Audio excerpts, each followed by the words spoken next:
You cannot control how other people treat you, but you can always control how you respond to them. This simple truth is the key to unlocking a life of inner peace. Think about it. Where does most of your stress, anxiety, and frustration come from? For many of us, it stems from the actions, words, and judgments of other people. We get caught up in their negativity, their demands, and their expectations, losing our own sense of self in the process. Today, we delve into the timeless Stoic art of social wisdom. We will explore 7 powerful lessons on how to stop being a people pleaser and start building unbreakable social boundaries. This is your guide to staying powerful and peaceful in a world that is often filled with difficult people. Our first lesson is about managing expectations. The great Stoic Emperor Marcus Aurelius, one of the most powerful men in the world, wrote a private note to himself that we can all learn from. He said, "When you wake up in the morning, tell yourself, the people I deal with today will be meddling, ungrateful, arrogant, dishonest, jealous, and surly." This might sound pessimistic, but it's actually a profound psychological tool. He wasn't telling himself to be negative. He was preparing himself for reality. By anticipating that you will encounter rudeness or difficulty, you disarm it. When someone is inevitably ungrateful or arrogant, it doesn't catch you off guard. It doesn't disrupt your inner calm because you already expected it. It's like preparing for rain by bringing an umbrella. You don't hope for the storm, but you are ready for it. When you expect people to be flawed, just as you are, their actions lose their power to surprise or hurt you. You see their behavior not as a personal attack, but as a predictable part of the human condition. This leads us directly to the second lesson: don't take it personally. When someone directs their anger, criticism, or negativity toward you, it is almost never about you. It is a projection, a reflection of their own internal state, their own insecurities, and their own character flaws. As the Stoics taught, a truly virtuous and healthy person has no need to belittle others or spread negativity. They are secure in themselves. When you encounter someone who is insulting or aggressive, try to see their words not as a verdict on your worth, but as a symptom of their own inner turmoil. Picture their anger as a kind of sickness, a fever of the soul. You wouldn't get angry at someone for having a cold, would you? You might feel compassion or simply keep your distance to stay healthy. Apply the same logic to emotional negativity.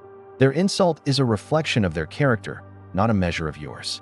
By detaching your self-worth from their opinion, you reclaim your power and protect your peace. The third lesson is one of the most difficult for people pleasers to learn, but it is also one of the most liberating: embracing the power of no. You are not obligated to give everyone your time, your energy, or your attention. Your resources are finite, and you must be a wise steward of them. A Stoic is intentionally selective about where they invest themselves. They understand that every yes to something that doesn't align with their goals or values is a no to something that does. Saying no to a request that drains you, to a social event that brings you no joy, or to a relationship that holds you back is not an act of selfishness. It is an act of self-preservation. It is about protecting your peace and prioritizing your growth. People pleasers often fear that saying no will lead to conflict or disapproval. But in reality, setting clear boundaries earns you respect. It teaches others how to treat you. Remember, your peace of mind is not a luxury. It is a necessity for a well-lived life. Our fourth lesson reframes our understanding of strength. We often associate power with aggression or dominance, but true strength lies in self-control. Consider this: being able to remain calm, centered, and even kind while someone is screaming at you is the ultimate display of power. It shows that you are in command of your inner world, that you cannot be provoked or controlled by external chaos. This is what the Stoics meant by kindness as strength. It is not weakness or passivity. It is the highest form of discipline. When you respond to anger with anger, you are simply handing over your emotional remote control to the other person. You are letting their fire become your fire. But when you respond with calm, with empathy, or even with silence, you extinguish their flame. You refuse to let their negativity burn down your inner peace. You are the fortress, and their attacks simply bounce off your walls. This brings us to the fifth and critically important lesson: stop seeking external validation. The Roman poet Horace warned, "If you live for people's compliments, you will die from their criticism." This is the core trap of the people pleaser. When your self-worth is built on the unstable foundation of what other people think, you are destined for a life of anxiety. You will be lifted up by their praise and crushed by their disapproval. The Stoic path is to build your own internal compass, your own solid standard of self-worth. You must become your own judge. Your opinion of your own character, your own actions, and your own efforts is the only one that truly matters. This doesn't mean you shouldn't listen to constructive feedback from people you trust, but it does mean that your fundamental sense of value should not be up for a popular vote. When you know who you are and stand firmly in your principles, the compliments of others are a nice bonus, not a vital necessity.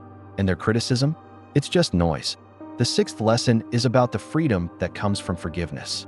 Holding onto a grudge, nursing old wounds, and replaying past hurts in your mind is a form of self-sabotage.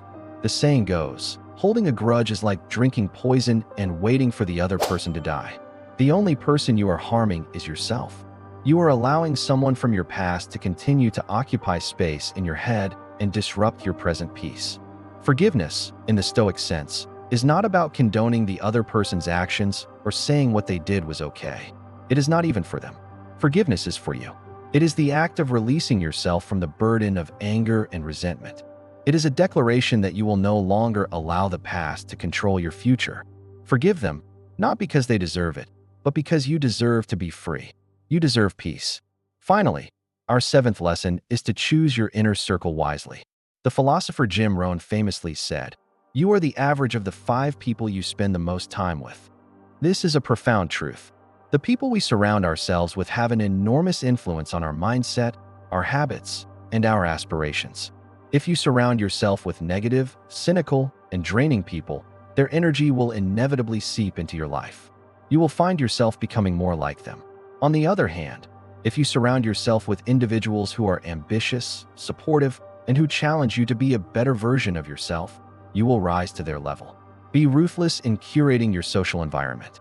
This isn't about being elitist. It's about protecting your potential. Seek out friendships that nourish your soul, not those that drain it. Your relationships should be a source of strength, not a constant battle. In the end, the goal is to master the art of dealing with people, but never, ever lose yourself in the process. True social wisdom is not about manipulating others or winning every argument. It is about maintaining your inner citadel of peace and virtue, no matter what storms are raging outside. It's about knowing your worth, setting your boundaries, and moving through the world with strength and grace. If this lesson helped you find a piece of that strength today, show your support by hitting the like button and sharing this video with someone you know who needs to hear it. Don't forget to subscribe for episode 6, where we will continue our journey into practical wisdom for a better life.